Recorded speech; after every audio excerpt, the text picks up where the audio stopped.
أعوذ بالله من الشيطان الرجيم. بسم الله الرحمن الرحيم.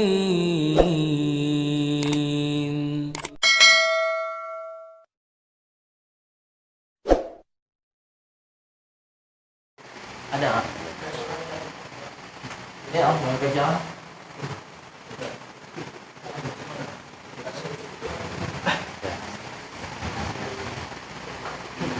Bismillahirrahmanirrahim. Pertanyaan pertama itu apa tadi yo?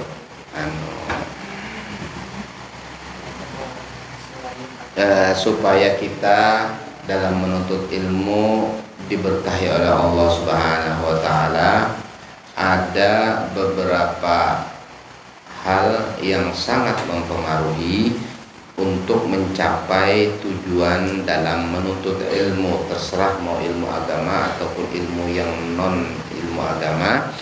Maka pertama adalah niat yang tulus, yang baik. Itu sangat mempengaruhi terhadap apa yang kita dapatkan atau kita hasilkan setelahnya. Dalilnya innamal a'malu binniyat wa innamal likulli imri'in ma nawa. Sudah jelas. Yang kedua itu adalah makanan, minuman, pakaian. Maka sangat-sangat mempengaruhi terhadap kecerdasan, kebersihan hati dan lain sebagainya. Oleh karena itu dalam sebuah hadis ada orang berdoa menunduk-nunduk, menangis-nangis dalam keadaan bajunya dekil, kemudian rambutnya usang. Kada dikabulkan Allah. Bagaimana bisa ujian Nabi dikabulkan Allah? Wa mat'amuhu haram wa malbasuhu haram wa ghuzziya bil haram fa anna yustajabu lah. Makanannya haram, bajunya haram, kenyangnya dari yang haram, mana bisa dikabulkan sama Allah Ta'ala. Ini kan menjadi barometer bahwa saya ternyata makanan, pakaian itu sangat-sangat mempengaruhi untuk keberkahan. Kemudian yang ketiga, keberkahan Allah Subhanahu wa Ta'ala berikan dengan doa yang terus-menerus, kemudian takwa kepada Allah dan lain-lain. Doa itu yang paling penting. Karena apa? Doa pasti mengena. Kalau kita memanah di malam hari bisa meleset, tapi kalau doa yang diucapkan pasti akan mengenai sasaran. Maksudnya mengenai sasaran itu tidak harus terjadi situs ini. Ada orang menyangka doa nang kabul itu begitu berdoa ting langsung, ya kan? Kada kayak itu. Kabulnya doa dari Allah itu variasi macam-macam. Ada kabulnya itu diterimanya dengan diampuni dosa. Kada dijulung nang dimintanya, cuma dosanya diampuni. Kada tahu juga kita ada dosa diampuni atau kada. Ada lagi doa itu diterima dengan ditolakkan bala, musibah. Permintaannya tidak diberikan, tapi bala-bala yang akan mengenai dia dihindarkan oleh Allah Subhanahu wa Ta'ala. Ada lagi yang memang orang itu kada dibari di dunia, dikumpulkan gasan di akhirat. Sampai di sana terkajut banyaknya pahala kada daul menggawin ini kada. Ini doa-doa ikam nang kada dijulung di dunia dikumpulkan di sini dijulung. Terima kasih banyak. Untung dijulung di sini Jakarta dunia habis kayak itu aja dan lain sebagainya. Karena apa? Di dunia habis, tapi kalau di akhirat akan kekal. Itu adalah salah satu daripada rahmat Allah Subhanahu wa Ta'ala. Di antara tanda-tandanya orang yang mendapat rahmat atau berkah apabila dia melakukan maksiat, biasanya bisa langsung kena akibatnya. Tapi kalau orang yang tidak berkah atau tidak disayangi, maksiat sebanyak-banyaknya, tambah sehat, tambah banyak duit, tambah dan lain sebagainya. Berarti itu tanda-tanda istidraj. sanastadrijuhum min haitsu la ya'lamun wa umli lahum inna kaidi matin. Berat. Ya, Allah Subhanahu wa taala akan memberlakukan itu kepada orang-orang yang tidak disayangi atau diistidraj oleh Allah Subhanahu wa taala.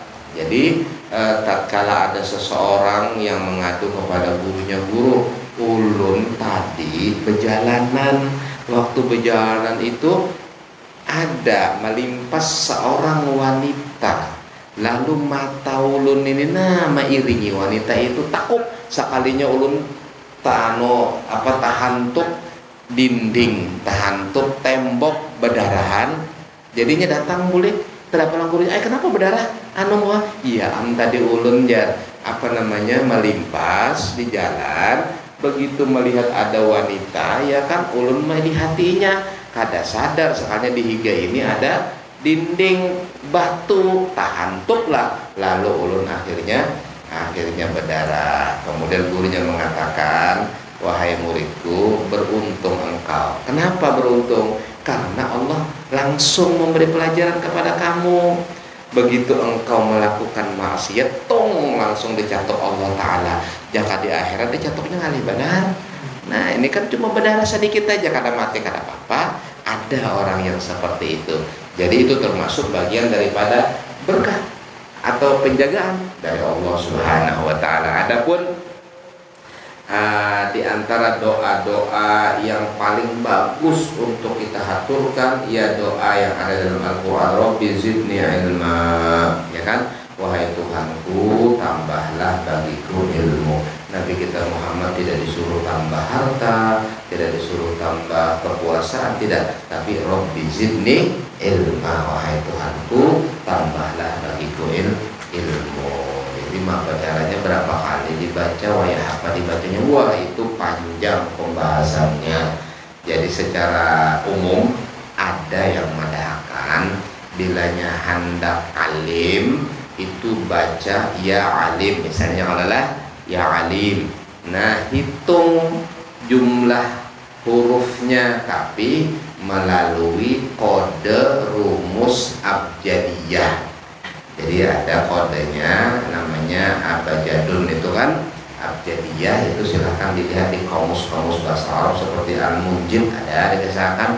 Jadi dihitung hurufnya berapa dikalikan 1000 dibaca, insya Allah akan dimudahkan sama Allah Subhanahu wa taala. Tapi itu secara umum, secara khusus mungkin ada guru-guru kita, ulama-ulama kita, atau mungkin yang ada di daerah kita memberikan ijazah, ya amalkan supaya kita lebih cepat dan lebih cerdas dalam menangkap ilmu-ilmu Allah, karena semuanya ini ilmu Allah Subhanahu wa taala, baik yang ilmu agama maupun yang bukan ilmu agama, tetapi itu adalah ilmu Allah yang Allah Ta'ala ilhamkan kepada Nabi Adam alaihissalam, ya.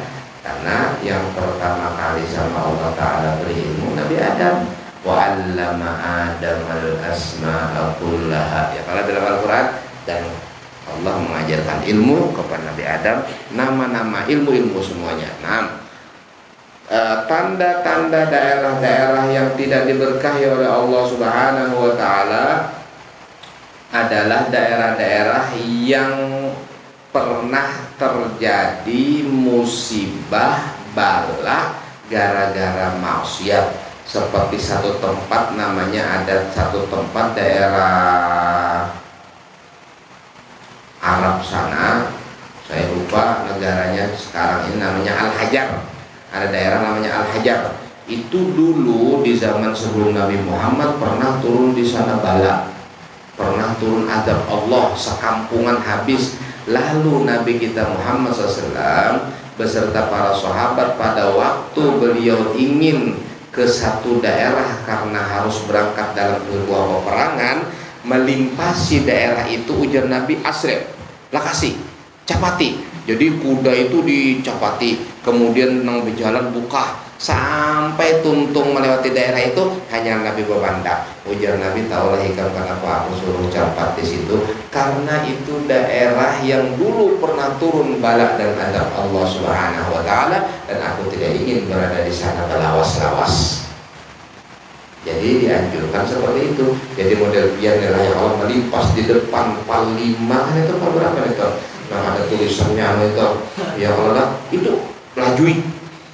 Jangan berambat di situ. Pal berapa itu? Pal 3,5. Kapal 4 nggak harus lagi kiri lagi. Corona ada lagi biasanya kan abang hijau di situ toh. Itu. Jadi itu kalau melimpas daerah situ lajui.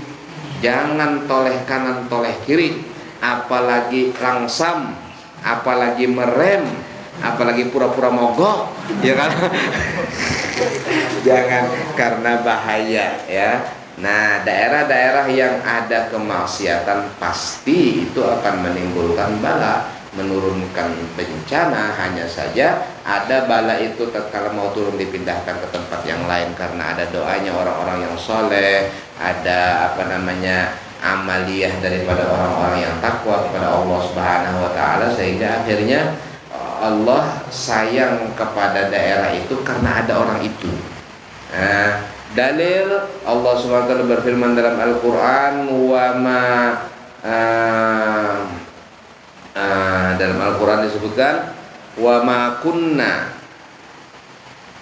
linu'adziba qauman wa anta fihim, apa itu? Wa ma kana Allahu liyu'adzibahum wa anta fihim wa ma kana Allahu mu'adzibahum wa hum yastaghfirun. Tiadalah Allah mengazab mereka dan kamu wahai Nabi Muhammad ada di antara mereka. Maksudnya apa? Satu orang sang nabi ini menyebabkan azab tidak jadi turun. Kemudian yang kedua, penyebab azab tidak turun wa kana Allah mu'adzibahum wa hum yastaghfirun. Kalau mereka istighfar tidak diturunkan azab sama Allah. Jadi istighfar kada, kemudian orang soleh yang mereka itu pewaris Nabi Muhammad kada apa turun azab. Nah, itu tanda-tanda daerah-daerah yang tidak berkah, tidak adanya orang soleh dan hal-hal yang berhubungan dengan orang soleh. Apa hal-hal yang berhubungan dengan orang soleh? Ya majelis taklim, ya musola, ya masjid, ya apalagi dan lain-lain, tahfidzul Quran. Ya Allah, ini kan berhubungan dengan orang soleh semuanya. Maulah orang yang ahli atau penjahat bikin tahfidzul Quran, nggak mungkin kan? Ya kalau nah jadi itu.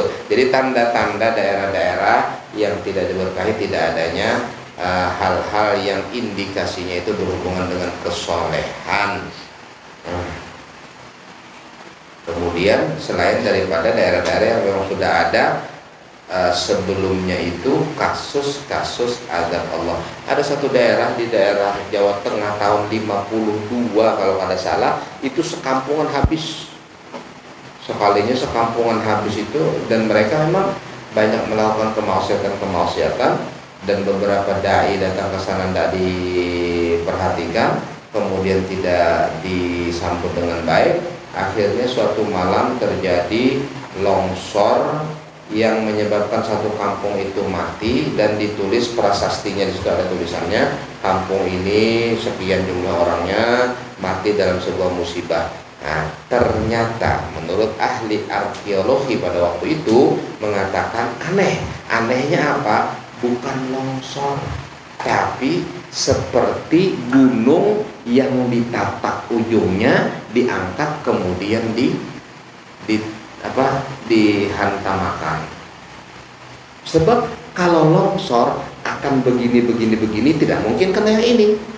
Kenapa kok kena yang ini? Kemudian tanda-tanda longsor itu tidak rata, pasti begini. Itu dipelajari sama mereka. Wah, kalau seperti ini seakan-akan gunung ini kan lincip, diambil atasnya, ditapak, diangkat, kemudian ditukupakan kepada orang kampung sekampungan mati. Tapi wallahu alam itu suatu yang misteri ya. Yang penting kita hati-hati saja. Ya, karena kemaksiatan itu potensi untuk pemicu turunnya azab Allah Subhanahu wa taala. Azab Allah Subhanahu wa taala atau bala itu yang paling ringan namanya alham. Alham itu sumpek, bingung, pumput, kada tahu sebabnya. Nah, itu bala. Jadi kalau tahu sebabnya kan nyaman. Kenapa ikamnya kok bingung? Hutang ada kau bayar, iya bayari. Ya Allah. kan gitu, tahu sebabnya sudah. Kenapa jadi bingung? Oh putus misalnya, kalau sambung lagi kan gitu, hampir sudah disambung ulang dan lain sebagainya istilahnya tak. Dan itu ada sebenarnya nyaman, tapi ada umput pikiran, bingung, sedih, kayak apa gitu, nah hampa, galau, kada ada sebabnya. Itu kata para ulama namanya alham. Dan itu adalah bala yang paling ringan. Bala itu 70 macam, yang paling ringan alham. Dan apabila datang itu, baca la haula wala quwata illa billahil azim sebanyak-banyaknya, paling sedikit 70, insyaallah hilang. Nah, itu sebutkan dalam hadis Nabi Muhammad SAW. Kemudian pertanyaan yang selanjutnya yaitu apa lagi? Iya, supaya jangan mengeluh. Mengeluh itu memang sifat manusia. Jadi kalau tidak mengeluh berarti dia sudah jadi malaikat. Nah, itu. Mengeluh jika sesama manusia itu adalah orang awam, tapi mengeluh jika hanya kepada Allah berarti orang soleh. Lawan orang awam atau kepada manusia kada hakun. Ya Allah. Nah, jadi mengeluh sifat manusia semuanya mengeluh. Tapi kok ada siapa yang mengeluh? Kalau dia mengeluh kepada makhluk, maka berarti dia bukan orang yang soleh. Tapi kalau dia mengeluh kepada Allah Rabbul Alamin, itulah orang yang soleh. Innal insana khuliqa halu'a. Halu'a ini berkeluh kesah. Dia mengeluh. Halu'a. Idza massahu syarru jazua. Kalau ada kejahatan menimpa dia lemah, langsung lemes, langsung bingung. Wa idza massahul khairu manua. Kalau cair, wah dia apik. Wah, cair. Ya, illal musallin. Nah, kecuali orang yang salat. Alladzina hum fi shalatihim daimun, yang selalu dalam salat itu mudawamah, artinya istiqomah, khusyuknya bagus, akhlaknya bagus, waktunya tepat, kemudian takzimnya masya Allah. Takzim, yang penting takzim. Takzim itu namanya tadabbur. Tadabbur itu diartikan takzim. Tadabbur ma'ani ayatil Quran. Makna ayat Quran itu artinya memikirkan tentang makna ayat Quran. Memikirkan makna ayat Quran itu bukan berarti memikirkan artinya. Sebenarnya kalau memikirkan artinya saja bisa hayal kamu. Ya Allah, bisa hayal. Misalnya kan memikirkan artinya wahurun ain, dan bidadari. Wah, hayal dah. Ka'amsalil lu'lu'il maknun. Ya Allah, apalagi wa kawaiba atroba wa ka'san dihaqa la yasmauna fiha lagwa wala kidzaba. Wah, ini khayal sudah. Pasti khayal. Sifat-sifatnya bidadari, sifat-sifatnya surga, sifat-sifatnya ini khayal semuanya kan.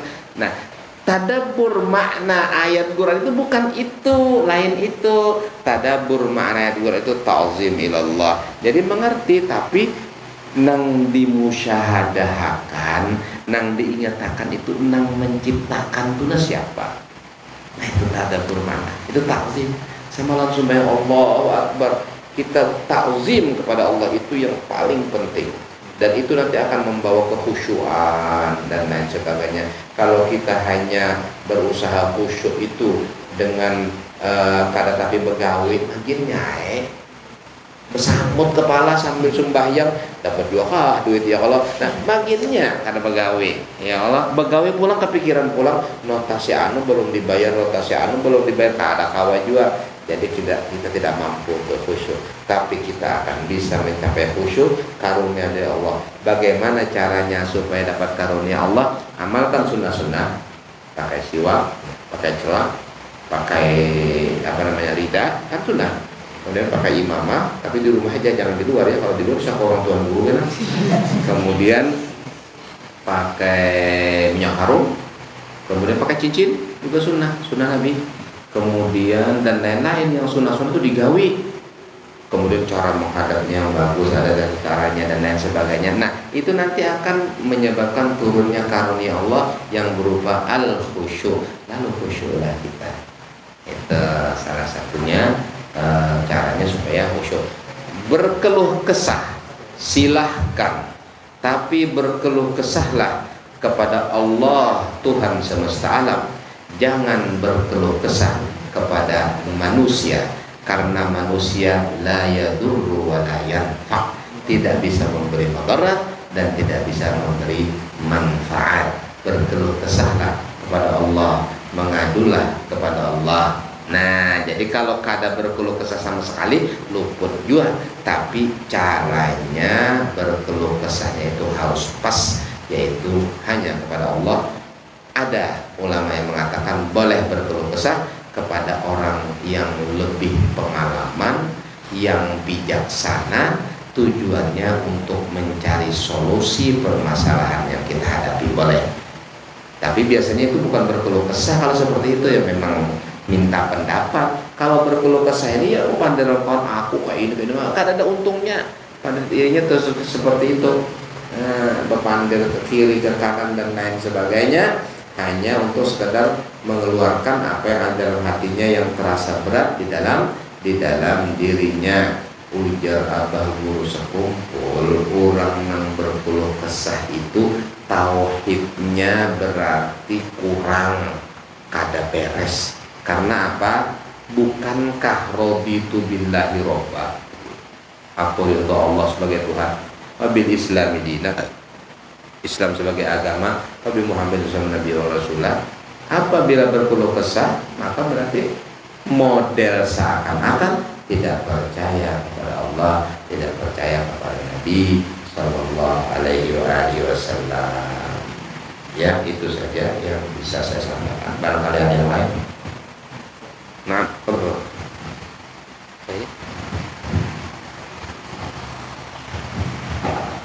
terima kasih Pak. Mohon maaf kalau memanjangi. Bapak.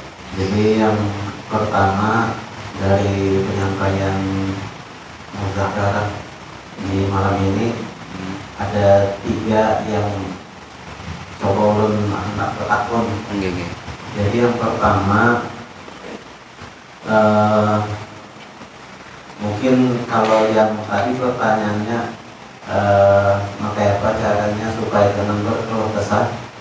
Mungkin kalau dari ulun anak minta nasihat atau amalan buat kami semua nih supaya mudah menghafal Quran dan mudah menghafal semua pelajaran, termasuk ya barangkali amalan apa yang bisa kami amalkan sehingga bisa sukses di kampus, di pesantren ini atau di mana aja dalam menuntut ilmu.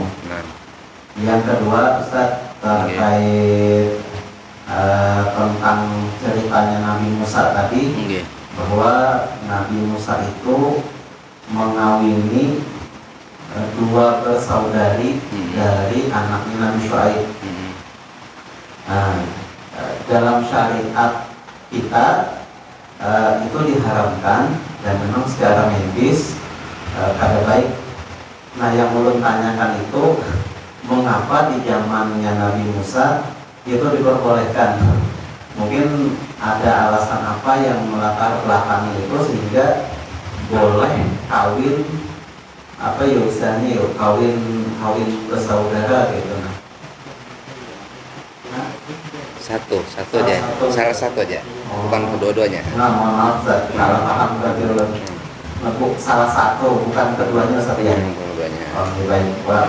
Nah, itu berarti urun anggap selesai Ustaz. Ya. Nah, yang kedua yang terkait dengan ceritanya yang bahwa ada satu negeri yang diberkahi dengan kebun yang begitu barokah hingga kemudian Allah menjelaskan negeri tersebut adalah baldatun thayyibatun wa rabbun ghafur. Nah, karena kemaksiatan dan keingkaran kaumnya tadi, padahal tadi negeri tadi sudah diberikan keberkahan. Nah, lalu kemudian Allah cabut keberkahan itu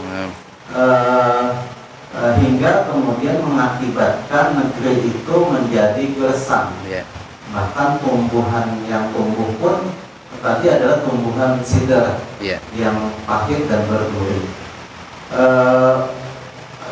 Karena tadi bahkan disebutkan negeri itu penduduknya terus ya. Jadi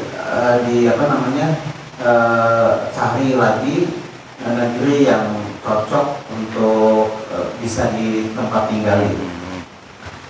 Ulun pernah membaca bahwa salah satu dari sejarah bangsa Arab itu ternyata berasal dari negeri Yaman. Jadi migrasi penduduk-penduduk Yaman karena pecahnya bendungan Satu Ma'arif itu, lalu kemudian hingga kemudian migrasi dari bangsa Arab yang itu tadi berubah menjadi bangsa-bangsa Arab hari ini. Yang ulun tahu Satu Ma'arif itu letaknya di Yaman. Kalau boleh kita cari hubungan dari fakta hari ini bahwa Yaman itu penuh dengan ulama, kota yang diberkahi, dan ulun sampai hari ini belum mendapatkan jawaban yang pasti. Bahkan guru-guru kami itu juga menyebutkan bahwa Yaman ini ada kota yang penuh barokah. Nah, keberkahan dari kota Yaman itu sendiri letaknya ada di mana? Karena kalau kita hubungkan dari peristiwa yang cerita yang ada dalam Al-Quran tadi dengan dicabutnya keberkahan tadi, itu kayak seperti bertolak belakang. Padahal faktor keberkahan itu bisa ditinjau dalam beberapa hal. Salah satunya adalah mungkin negaranya makmur. Nah, kalau kita bandingkan dengan Yaman saat ini, konflik berkepanjangan, kemudian juga gersang dan sebagainya. Mungkin itu. Nah, ya kan. Tambah lagi ya. Tambah lagi itu pertanyaan atau ini dulu? Iya, ini dulu. Jadi yang pertama tadi masalah amalan. Begini, langsung saja,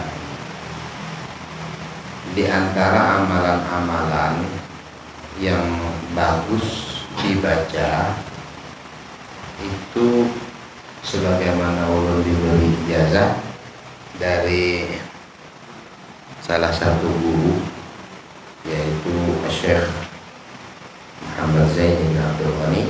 Jadi beliau mengijazahkan ya mubdi'u ya khaliq 100 kali pagi dan sore, kemudian Allahumma inni as'aluka fahman nabiyyin wa hifdzal mursalin wa ilhamal malaikatil muqarrabin. Itu dibaca pagi dan sore saja. Jadi 100 kali pagi baca doanya, 100 kali sore baca doanya. Insya Allah ringan, sebentar. Ya mubdi'u ya khaliq, kemudian baca doa Allahumma inni as'aluka fahman nabiyyin wa hifdzal mursalin wa ilhamal malaikatil muqarrabin. Ya, saya ijazahkan.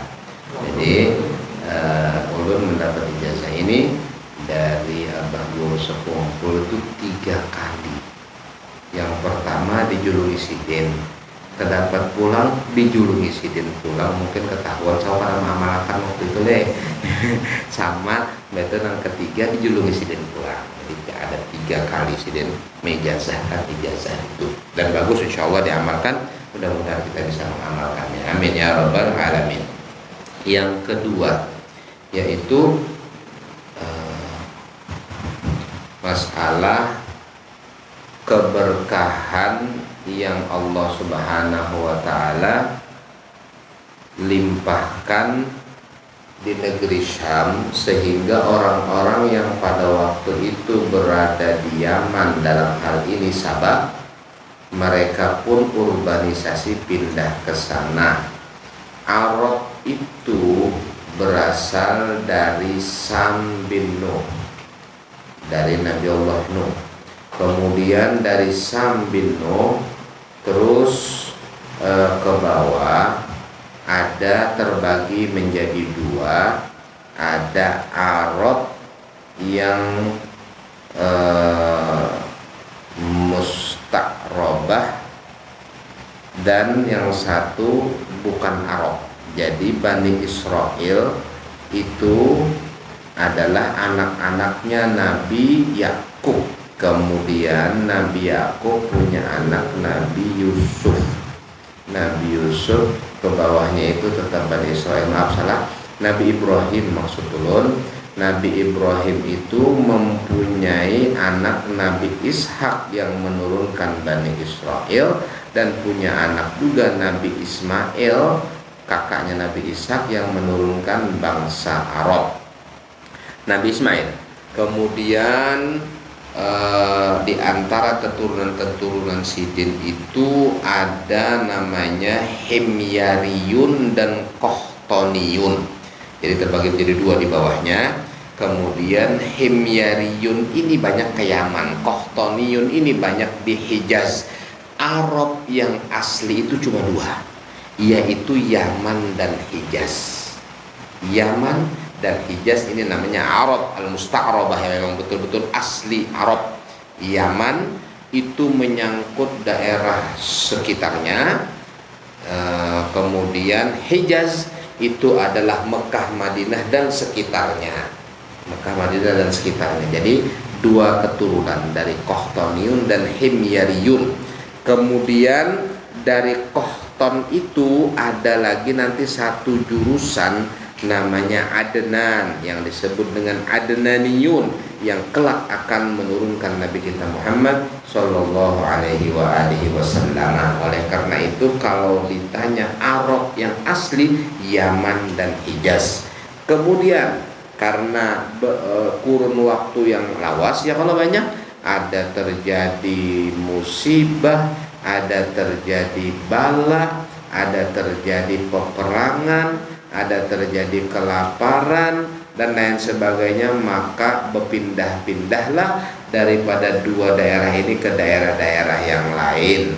Tapi tetap selain daripada Yaman dan Hijaz itu sebenarnya masuk kepada daerah yang bukan Arab, baik itu Jazairnya, kemudian Tunisnya, Mesirnya, kemudian Sudannya, kemudian Iraknya, kemudian dan lain-lain, Syria, itu bukan Arab. Jadi mereka itu sebenarnya mungkin keturunan Arab karena orang Arab banyak yang ke sana.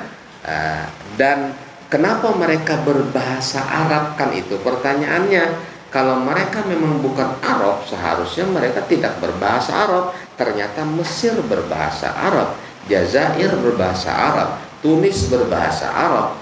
Itu sebabnya adalah karena mereka itu idola dengan orang-orang Muslim plus orang-orang Arab di zaman itu. Jadi di zaman pasca Nabi kita Muhammad Sallallahu Alaihi Wasallam, tersebarlah Islam di zaman Sayyidina Abu Bakar walaupun tidak terlalu luas. Kemudian mulai meluas di zaman Sayyidina Umar bin Khattab. Kemudian dituntaskan dengan di zaman Sayyidina Utsman bin Affan. Di zaman Sayyidina Ali terjadi pergolakan panjang. Kemudian setelah itu mulai lagi mereka melebarkan dakwahnya di zaman Sayyidina Muawiyah bin Abi Sufyan. Kemudian dan seterusnya muncullah khalifah-khalifah, dan Abbasiyun saja 950 tahun kurang lebih. Kemudian ada lagi berbarengan dengan Abbasiyun, yaitu sebelumnya Abbasiyun Umayyun atau Umayyah, itu kira-kira sekitar 150, ada yang mengatakan 90, ada yang 150 tahun. Kemudian Taim Bailawan itu banyak kerajaan-kerajaan atau dinasti-dinasti yang lain yang kecil-kecil, seperti dinasti banyak ya. Coba kita buka kitab namanya Tarikhul Khulafa karangan Imam Suyuti. Ternyata masa keemasan Islam ini sampai sekitar 1000 tahun, sejak zaman Nabi, berarti sampai tahun 1000 Hijriah. Setelah itu terjadi kemunduran sampai yang terakhir Turki Utsmani itu tahun 1926 ya kalau tidak salah ya, apa tahun 2029 itu yang habis sama sekali. Sebelumnya mereka adalah kerajaan-kerajaan Islam yang menjadi panutan, tapi ya silih berganti gitu lah masalahnya. Jadi kadang selawasan, tapi kan nambah itu ada masa surut lalu bubar diganti sama yang lain.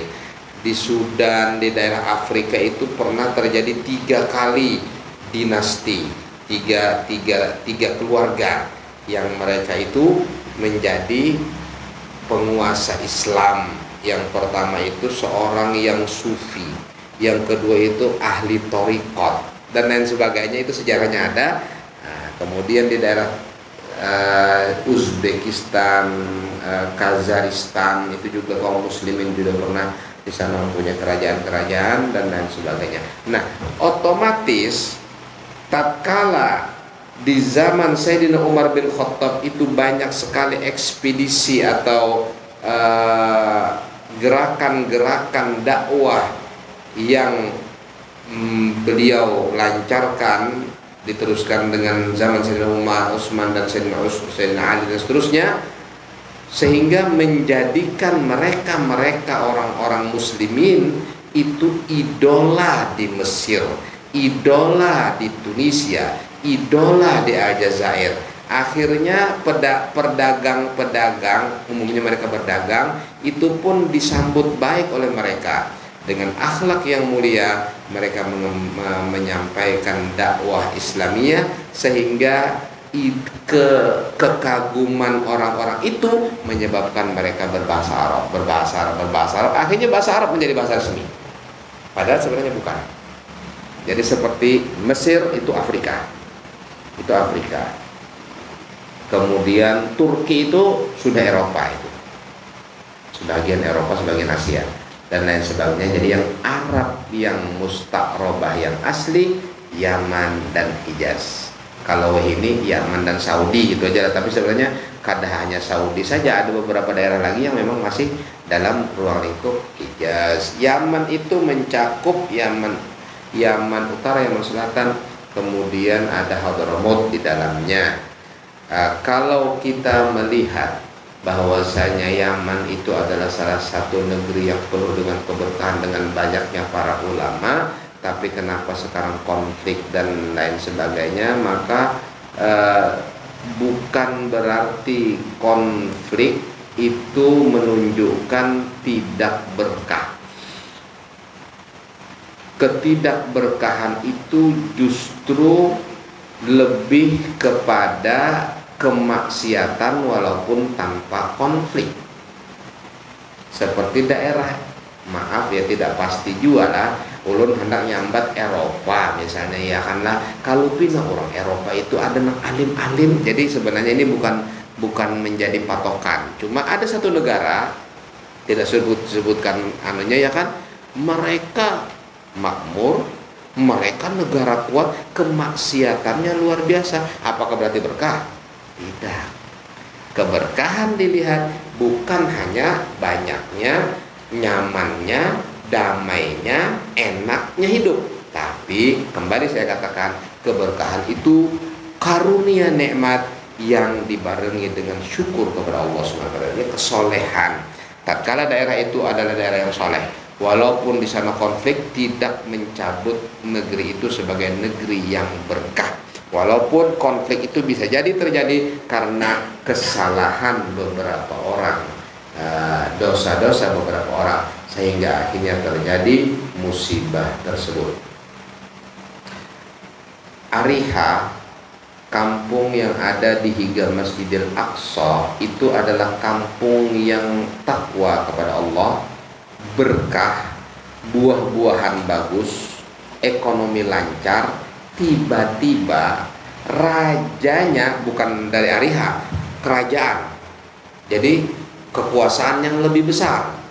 Kekuasaan yang lebih besar itu ada di Palestinanya, bukan di Arihanya, tapi di Palestinanya. Artinya mungkin ibu kotanya Jakano. Ibu kotanya itu rajanya namanya Herodes. Tapi Herodes ini pun di bawah sebuah kekuasaan yang lain, kekuasaan di daerah Damaskus yang bernama Raja Augustus. Jadi rajanya itu namanya Raja Agustus. Agustus itu nggak raja sekalinya, lain Agustus juga Agustus ini memang ya. Jadi raja yang paling ganal itu di Damaskus sana, kemudian bawahannya di daerah Palestina, kemudian di antara daerah Palestina itu ada kampung namanya Ariha, kampung yang baik, berkah, alladzi barakna haulahu linuriyahu min ayatina, dalil Al-Qur'an. Tapi kemudian apa yang terjadi? Raja Herodes hendak mengawini kamanakan seorang namanya Herodia. Herodia pun katuju lawan Raja Herodes, padahalnya marinanya seorang. Akhirnya tidak direstui apa yang diinginkan oleh raja itu oleh orang-orang alim di zaman itu, pemimpinnya Nabi Yahya bin Zakaria. Maka keluarlah perintah dari Raja Herodes, tangkap Yahya bin Zakaria. Lalu kemudian diseranglah kampung Ariha. Dalam satu hari 70 nabi meninggal dunia. Jadi ada 70 nabi di situ. Satu hari penyerangan itu 70 nabi meninggal dunia. Sebentar, belum kesana dulu. Ini ngaco, terlalu kelipatan. Sebelumnya lagi. Jadi raja ini memerintahkan untuk menangkap Yahya bin Zakaria. Dikejarlah Nabi Yahya bin Zakaria. Tertangkaplah Nabi Yahya bin Zakaria di Baitul Maqdis. Di Baitul Maqdis disumbalih, dilepas kepala sidin, kemudian darah sidin diandak di baskom atau gadur yang kemudian diletakkan di mimbar atau paimaman Masjidil Aqsa. Jadi pertama dia sudah kejam, yang kedua dia menghina orang Islam, kan gitu. Jadi kejamnya iya, kemudian dihinakan lagi nih nabimu nih, gitu. Nabimu darahnya diletakkan di mihrab Masjidil Aqsa. Darah itu mendidih. Dalam riwayat disebutkan darah itu mendidih, kemudian kering. Jadi setelah mendidih kering. Darahnya Nabi Yahya alaihissalam. Allah Subhanahu wa taala dan Raja Herodes ini kawa menangkap Yahya bin Zakaria di situ karena informannya orang Ariha. Jadi ada orang jahat, salah satu mereka di sana adanya, lalu ketangkap padahal tidak ketahuan. Maka Allah Subhanahu wa taala menurunkan bala ke kampung Ariha. Setelah kejadian itu, lalu kemudian pulang, kepalanya Nabi Yahya dibawa, diletakkan di ceper sebagai hadiah perkawinan dia dengan Herodia, raja tadi. Akhirnya mereka sudah selesai ceritanya, ya kan? Setelah tidak berapa lama itu, maka Allah menggerakkan hati seorang raja dari negeri Babilonia, Irak, yang membawa 600.000 pasukan untuk menyerang kerajaan yang di dalamnya ada Herodes dan Herodia, plus ingin menguasai Masjidil Aqsa. Jadi perebutan sudah mulai perebutan. Akhirnya datang itu pasukan dari Babilonia itu, rajanya waktu itu ngarannya Bukhtun Nasor, tapi jahat. Jadi bukan Nasor yang baik ini. Kalau Nasor kan artinya pertolongan, tidak. Jadi raja itu ada 4, penguasa dunia itu ada 4, 2 Islam, 2 kafir. Yang Islam Sulaiman dan Iskandar Dzulkarnain, yang kafir Namrud dan Bukhtun Nasar. Fir'aun tidak masuk. Kenapa? Lokal. Fir'aun sifatnya lokal. Walaupun begitu dahsyatnya ceritanya dalam Al-Quran, ternyata kekuasaannya lokal, cuma di Mesir saja. Kalau Bukhtun Nasar dunia, Namrud dunia, dan dia penyembah iblis. Mereka ini adalah pemuja setan atau satanik. dalam bahasa ini ya kan. Akhirnya diserang satu hari aja 70.000 nang mati. Di antara 70.000 itu ada 70 nabi yang meninggal dunia di negeri Ariha di Masjidil Aqsa itu, sehingga diriwayatkan tidak pernah terjadi dalam sejarah mulai bahari sampai wayah ini banjir darah sampai ke lintuh. Darah itu banjir sampai ke lintuh itu di negeri Ariha. Nah, pasca perang itu Nabi Allah Uzair selamat kan, termasuk yang selamat. Lalu Nabi Allah Uzair berkeliling, itu kisahnya nang akhirnya guring 100 tahun. Anna yuhyi hadhillah ba'da mautiha fa amatahullah mi'ata amin summa ba'atha. Kan gitu. Jadi dia melihat kampungnya hancur sudah. Mana mungkin Allah akan mengembalikan kampung sudah hancur seperti ini setelah binasa seperti ini. Dan tahunya sidin masuk doha teguring 100 tahun ya kalah. Nah itu dan seterusnya berlanjut cerita Nabi Allah Uzair. Jadi Nabi Allah Uzair orang kampung situ, tapi dia selamat dari serangan Raja Bukhtun Nasar. Allah lagi sudah jam kita cukup ya, masalahnya sudah 10:04 ya kan. Mungkin ada pertanyaan lain ditunda bulan depan ya, terima kasih banyak. Alhamdulillah rabbil alamin. Mohon maaf, silakan baca doa. Bismillah. Amin. Bismillahirrahmanirrahim. Alhamdulillahirabbil alamin. Wassalamu ala asyrafil anbiya'i wal mursalin sayyidina wa maulana Muhammad wa ala alihi wa sahbihi ajma'in. Wa sallallahu alaihi wa sallam. Al-mu'minina wal mu'minat wal muslimina wal muslimat al-ahya'i minhum wal amwat wa rahmatullahi arhamar rahimin. Rabbana hab lana min azwajina wa dhurriyyatina qurrata a'yun waj'alna lil muttaqina imama. اللهم فقهنا وفقه أهلنا في الدين وعلمنا التأويل يا رب العالمين. اللهم إنا نعوذ بك من علم لا ينفع ومن قلب لا يخشع ومن نفس لا تشبع ومن عين لا تدمع ومن عمل لا يرفع ومن دعوة لا يستجاب لها. اللهم إنا نسألك أن تقضي جميع حاجاتنا وتبلغ جميع آمالنا إنك على كل شيء قدير. اللهم اجمعنا وإخواننا المسلمين في الفردوس الأعلى وادخلنا الجنة بغير حساب برحمتك يا أرحم الراحمين. اللهم هذا الدعاء ومنك الإجابة وهذا الجهد وعليك الشكران ولا حول ولا قوة إلا بالله العلي العظيم. اللهم اجعل جمعنا هذا جمعا مرحوما وتفرقنا من بعده تفرقا معصوما. ربنا تقبل منا انك انت السميع العليم وتب علينا انك انت التواب الرحيم. ربنا اتنا في الدنيا حسنه وفي الاخره حسنه وقنا عذاب النار. صلى الله على سيدنا محمد وعلى اله وصحبه وبارك وسلم والحمد لله رب العالمين. تقبل الله منكم.